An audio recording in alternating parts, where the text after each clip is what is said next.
Hello and welcome. This is the newsroom for today, Monday, November 16, 2020. We're broadcasting to you on E1, Scar TV, NTN, and Tarzi TV in Bartica. In the headlines, the Health Minister welcomes news that a COVID-19 vaccine is 95% effective and can be stored in facilities already available here. That is very hopeful and very optimistic news. 72 new COVID-19 cases in St. Cuthbert's Mission over the past 3 days. Close to 500 pounds of expired duck meat seized from a large supermarket chain. And in sport, Prime Minister Mark Phillips makes a commitment to the annual T20 Cup as softball cricket is set for a grand return at the end of the month. With the news, I'm Neil Marks. We're glad you could join us. Health Minister Dr. Frank Anthony has welcomed the announcement of a COVID-19 vaccine which has proven to be 95% effective and can also be stored for long periods in cold storage facilities already available in Guyana. The new vaccine was announced by U.S. company Moderna on Monday following a trial involving 30,000 people. Dr. Anthony, in his daily COVID-19 update, revealed that a team of professionals was put together to determine the logistics when it is time to roll out the vaccines. You would have seen Moderna release their findings of a new vaccine that they've been working on. It's similar to the Pfizer vaccine because it uses mRNA, and but they are showing that it's more effective. So they have released that it's 94.5% effective, which is also very good. The other interesting thing with the Moderna vaccine is that they're saying that if you store at -20, you can keep those vaccines for as long as 6 months. And if you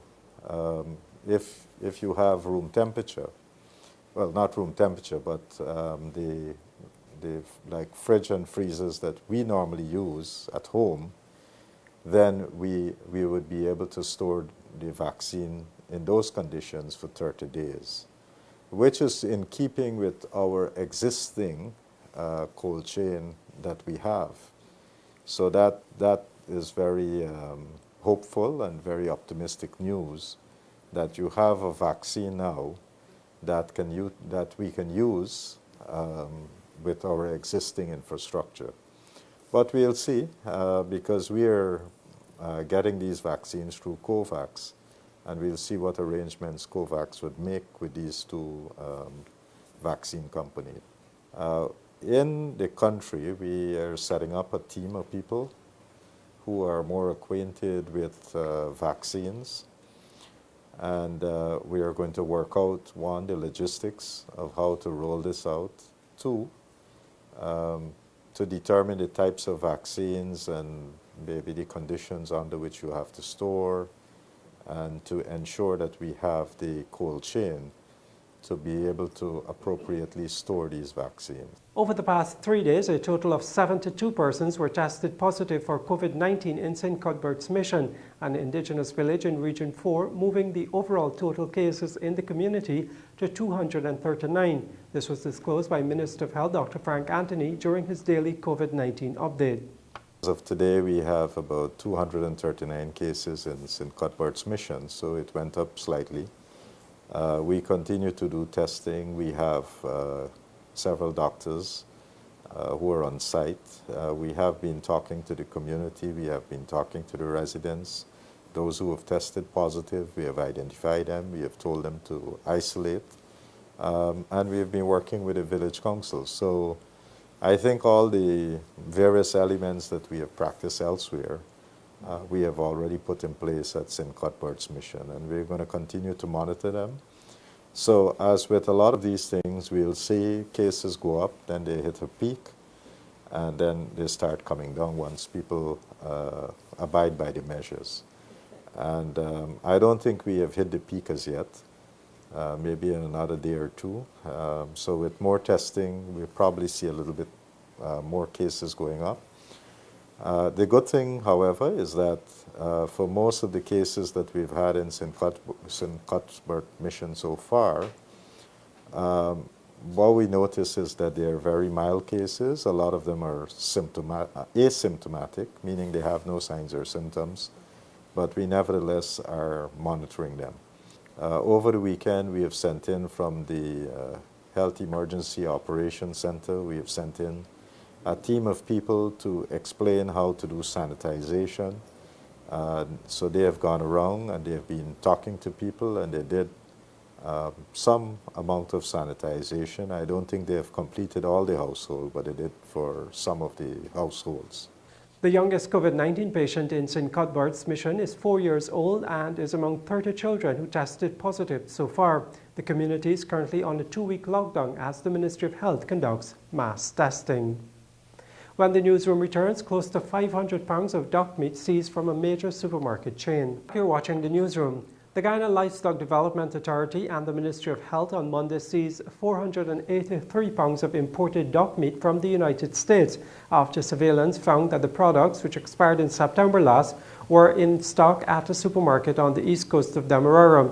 It was further revealed that the importer of the products, which arrived in Guyana in November 2019, had no permit. The products were being sold at the Waiton and Richter Ice Factory on Water Street in Georgetown.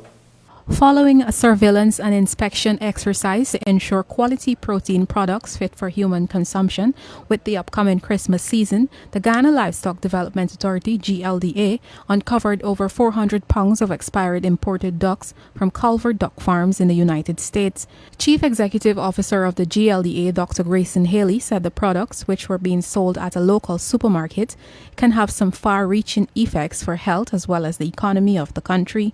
The newly appointed CEO spoke with reporters at the Waiting and Richer Ice Factory on Water Street, Georgetown, where the products were seized on Monday. What we have embarked on is an exercise whereby we visit each supermarket, especially the main, so the larger chain supermarkets, and because they would see an influx of increased traffic of people shopping during the season. So we want to make sure what our consumers are buying is wholesome and fit for human consumption. So we will continue to do this program over the next few weeks to ensure that whatever goes to the table of the Guyanese people is wholesome and fit for human consumption. So far, this being one of our major, not our only find, but this has been one of our major finds, that we have these duck products being sold at one of our major supermarkets in Guyana, which we don't want to name at this point. So this is a sign that this program that we embarked on is bearing fruit, and it is a necessary program that we need to continue during the next few weeks. GLDA, along with the Ministry of Health in the coming weeks, is hoping to visit all supermarkets in the country to inspect all protein products. The CEO explained that further investigation revealed that the products are expired since September and being sold at the same price as if they were fresh products. The product expired only in September. In September, which is, in most countries, they would have already put some notice. The supermarket itself would have already put some notice that this thing is coming to an end. But we did not. We found that there was no such notice, and the product was displayed and sold just like it was in the beginning when it was fresh. So with that, I think the ethics of the business person also is in question to be selling expired products. Importers and supermarkets found in such breaches can face legal ramifications such as a fine and will be subjected to intense monitoring. According to the Deputy Chief Executive Officer, Dr. Dwight Waldron, the product was also found without a permit. Where these products were intercepted, we never had that relationship for these products with those importers. We never issued a permit to that chain for them to import duck meat. So I would say no. We never issued a permit. Meanwhile, the GLDA says it will be seeking to have 100% inspection for all livestock products being imported, as Dr. Waldron explained that in the past they would have only done 10% inspection for specific supermarkets or importers. An outbreak from duck viral hepatitis disease in 2019 caused by smuggling completely destroyed the local duck industry, where authorities and farmers had to slaughter 100% of the duck population. Ever since the outbreak, authorities have been working stringently to prevent any reoccurrence, especially since farmers are grappling with the effects brought on by the COVID-19 pandemic. Reporting for the newsroom, I am Isanelo Patpo. A motion calling on the police to expedite the probe into the murders of the Berbice teen cousins Joel and Isaiah Henry and their friend Harris Singh has been filed by the parliamentary opposition APNU plus AFC. The coalition expects that the motion will be approved by the Speaker of the House, adding weight to its call for justice to be served. Kurt Campbell reports. The opposition APNU-AFC on Monday filed a parliamentary motion calling for the police to expedite the investigations and bring to justice the perpetrators of the gruesome and barbaric murders of Berbice teens Joel and Isaiah Henry and Harris Singh. The motion was filed in the name of Geeta Chandan Edmond and delivered to Clerk of the National Assembly Sherlock Isaacs.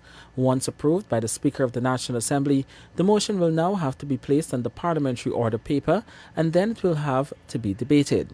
In presenting the motion to the clerk, Chandan Edmond was accompanied by several other opposition parliamentarians, including former Speaker Raphael Trotman and Chief Whip Christopher Jones. Trotman, in pointing out that it is now more than 50 days since the bodies of the three teens were found, said the crimes are undoubtedly hate crimes. I'll stop short from saying whether hate because of politics or hate because of race or even gender. But I believe that anyone who saw those bodies, either physically or through photography, would agree that whoever did this was full of hate. Trotman, in direct response to the government's statement that it favors its United States, United Kingdom and Canadian counterparts in assisting with further investigation, said the coalition is aghast that the government has not responded positively to the family's request for an Argentine team to come and investigate the murders. Cavalier attitude. We are aghast that the offer from the Argentine team is being scoffed at, and more aghast that even that is being scoffed at, nothing is being put in place to replace it, to say Scotland Yard is coming, the FBI is coming, or the best forensic team from Canada is on its way. This is not the first time the APNU-AFC is submitting a motion in relation to the murders. The last motion was rejected by Speaker of the National Assembly, Mansour Nadir. But with amendments made, the APNU-AFC expects that the motion will now be approved, which will lead to a debate at a later date. The clerk noted that in keeping with Standing Order 27, he is authorized to receive the motion, but it is the Speaker who has the final say. The mutilated bodies of Isaiah 16 and Joel 18 were found in the Cotton Tree Backlands, West Coast Berbice on September 6. The cousins had left their home at number 3 Village, West Coast Berbice, to go into the back dam to pick coconuts the day before their bodies were found. On September 14, the police determined that the boys were murdered somewhere else and then dumped in the backlands at Cotton Tree. It was during those protests after the killings that 17-year-old Harris Singh was killed. Kurt Campbell, Newsroom. You're watching the Newsroom. A 20-year-old Ondiniming Essequibo Coast man is now living in fear that a gunman who opened fire on him in front of his house Sunday night would return. Brad De Silva, a labourer, came home at about 20 hours 30 on his motorcycle and was waiting on someone from inside to open the gate for him when an unidentified man dressed in a hoodie and face mask walked up and started shooting at him. His stepfather, Oren Class, spoke with the Newsroom via telephone on Monday. De Silva was shot twice to the upper left shoulder, but according to Class, the bullets did not penetrate. It looked like a rob. He looked like it was a target, like his stepson. And of course, he's a big man now. He riding, he coming here. He went over by there's a place on the name and housing scheme. So he went over by the brighter part of the village and then he come over back last like 8 or 10, stop in front of the gate and somebody come and start shooting him up. The bullet them, a part of the bullet they catch cold, too nappy, but no severe injuries, just skin bruise. It's like an attempt murder because they keep walking right up there and keep shooting, but they shot them apart and they catch cold. They ain't got the kind of power for penetrate through the skin. You know why is this about really? If it's the motorbike car, if it's a motorbike thief going on inside the village right now. I buy a brand new motorbike fee like a month ago or so. If it's the motorbike they coming for or we went on a motorbike park in front of the gate waiting for the gate open because we get they don't padlock already. So they turn had to look for the key and come now and open the gate. So while waiting for this gate to open, there's an e-park waiting down. There's any man come up and start shooting. He gets shot from the right, at the back of the right side shoulder. That will be left side shoulder. And I said, something wrong with the bullet like it gets cold because we know the gun and going to penetrate through bone and everything. And it's close range because the man keep walking up the air shooting me. Man pour snow time, I hold on the head and I got a face mask. But they come out from just opposite me, got a clump, just opposite me got a clump of bush, got a lot with a big bush. So they went in there waiting. Reports of illegal mining activity at Mykobi in Region 8 has seized the attention of the Ministry of Natural Resources, which has called for those involved in such activity to desist forthwith. The ministry said it has noted with great concerns the reports of the illegal mining, which is reportedly occurring at a section of the buffer zone of the Patara River. The ministry, in a statement on Monday, condemned such acts and urged all parties to desist from such activities, lest they be prosecuted to the full extent of the law. The ministry said an investigation has determined several facts which point to the accuracy of reports about the destruction of the riverbank, among other breaches of the Mining Act, Chapter 6501. Specifically, the investigation concluded that the operations have no permission to be at the current location, hence there has been an immediate issuance of a cease and removal order. In keeping with Minister Vikram Bharat's vision of a renewed strategic approach for the extractive sector, he has mandated intense monitoring and compliance with the sector to ensure sustainable legal extractive activities. The ministry recommitted the minister to upholding the ministry's mission of developing, implementing, and overseeing policies for the responsible exploration, development, and utilization of the country's natural resources. The regional democratic councils have been urged to ensure that their resources are expended to the benefit of all residents in the regions. Minister of Local Government and Regional Development Nigel Darmlal at the weekend met with members of the Region 4 RDC, after which he told reporters that central government is also adamant that citizens must be consulted. Ideally, what we will require as a central government is for the resources that the taxpayers have put into the budget, that those resources are expended judiciously and that the resources get to a wide base as possible so that many people can be involved. I do not want to comment on what happened in the past, except to say that there are many audit queries of what happened in the last 5 years, and we are currently perusing those, and we will take appropriate action against those officers who may have caused those queries to be where they are, and that is on an Auditor General's report. For us as a government, we require jobs to be created, and that is why the budget was designed that way. We require the full participation of our residents in our communities in the administration of the regions. We require that the issues of discrimination and victimization, that those issues are something of the past. I found too that in many regions that the staff strength has been bloated. A lot of people have been promised employment and they came on the structure in the last 7-8 months. They have been unable to provide any work. So we have to relook at all of what has happened. Minister of Housing and Water Colin Crowell visited the communities of Wawetta, Aranaputa and Anai in the North Rupununi sub-district of Region 9 on Sunday to check on new projects there. Guyana Water Incorporated recently acquired a $120 million rig to drill wells in the hinterland regions. The Wawetta community is now benefiting from a new water supply system, which has provided 24 hours water supply to more than 95% of the community, representing approximately 400 residents. Meanwhile, in Aranaputa, GWI had drilled a well to supply the residents with access to potable water. This well is now being complemented with a distribution network, elevated storage, and an upgraded photovoltaic system to provide 24-hour supply of water to some 600 residents of the community. In Anai, GWI recently activated a new well which is providing potable water to a section of the community, which includes the hospital. GWI is scheduled to drill another well in the community before the end of the year, which will benefit some 500 residents. According to Minister Crowell, when the well is drilled, GWI will be interlinking the systems. When the newsroom returns, the financial weather and bridge reports along with sport.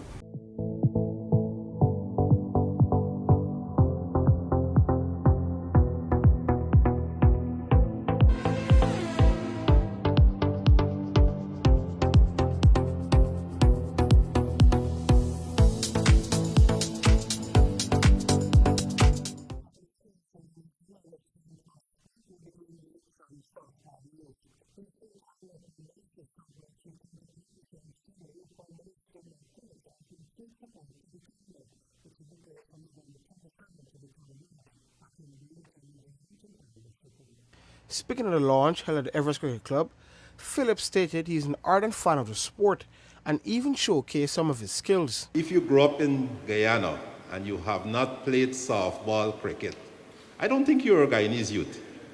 We all played softball cricket growing up, and all of us can share our collective experience about that game, softball cricket. And little do you know, I am not only a fan of softball cricket, it is my game. So you happen to have a prime minister who is an enthusiast or a fan of softball cricket.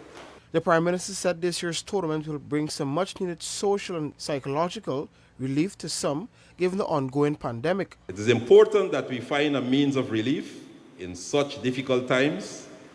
Often we underestimate the need to take care of our mental health with a crisis, but sport and other recreational activities provide that opportunity for us to have the necessary distraction, if even for a moment, that can help us to cope while experiencing challenges in our lives.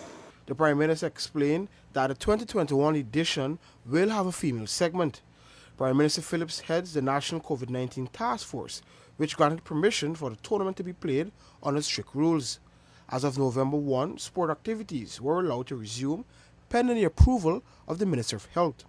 Former Minister of Public Security, Kemraj Ramchatan, who has embraced the tournament in the past, noted activities like these are important since they help to keep idle minds away from immoral acts. We really have to try to involve our people in these kinds of activities and with the combination of staying safe. And I am glad to hear from the executives that that is exactly what will happen.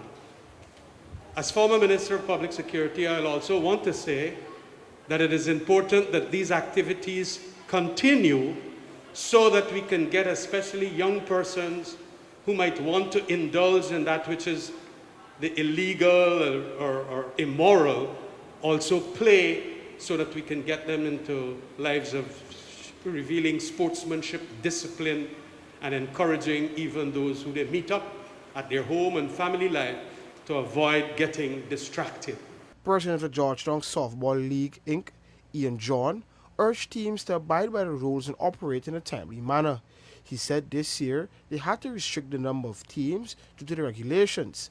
However, an entrance fee will still not be charged, but teams will have to finance their own outfits. The tournament will be played at grounds in Georgetown, with the final slated for the Everest ground. 3 categories will be contested: All-Stars, Open, Masters, over 45, Legends, over 50. And all 3 will play for a winning purse of $200,000 and a trophy, while runners-up will cop $50,000 and a corresponding trophy.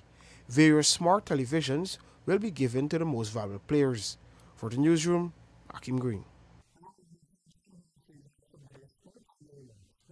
We tell you now that the West Indies head coach Phil Simmons says consistency in the bowling and game awareness in batting are 2 major areas of focus for the Caribbean side as they get ready to face New Zealand in 3 T20s and 2 Test matches. Hey, Coach. How is the team acclimatizing to the conditions here in New Zealand? Things have been good. It's few days been cold, but most of the days been nice and warm. And you know, when it's warm, West Indies team tend to thrive. So they've been very good. They've been enjoying it. What are some of the areas that you've been stressing within the training? I think the big areas are consistency, especially in the bowling, and understanding situations, especially in the batting. We've had situations where we're in control of games and people give away their wickets. So you know, things like that are the main things we're concentrating on now. In your opinion, how is the team coming together as a unit with both squads operating at the same time and having the reserves available? Well, it's been great. Everybody's been looking to do what's necessary and working hard and looking to make sure that they're doing everything for the team right now, and that's been great. Specifically about the reserves, how beneficial do you think this tour will be to them? It's very beneficial to all of them because they see what it's like to be a part of a West Indies tour, they see what it's like to train with West Indies team, and they work, and we work with them also, even though they're reserves, as to improve their game. With the T20 players coming out of quarantine the day of match 1, do you think that's a significant disadvantage for our team? Well, they're not coming out there on match 1, they're coming out the day before match 1. And I think with them practicing and getting good facilities like we know there is for them to practice, I think everybody will be ready. And what would be your message to the fans rallying behind the men in maroon back in the Caribbean?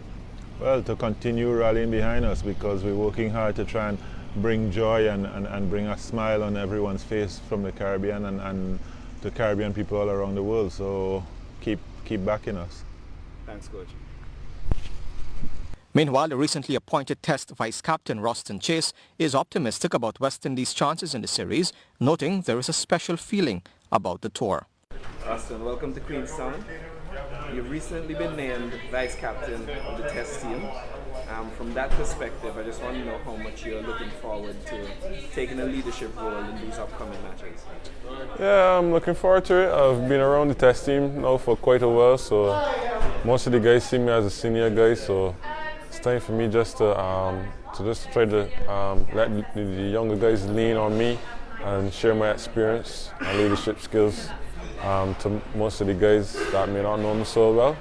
They may see another side of me now that they may not know, so I'm looking forward to it. And with Jason Holder missing for these warm-up matches here in Queenstown, I take it that you will captain that squad. How much are you looking forward to that experience, being at the head?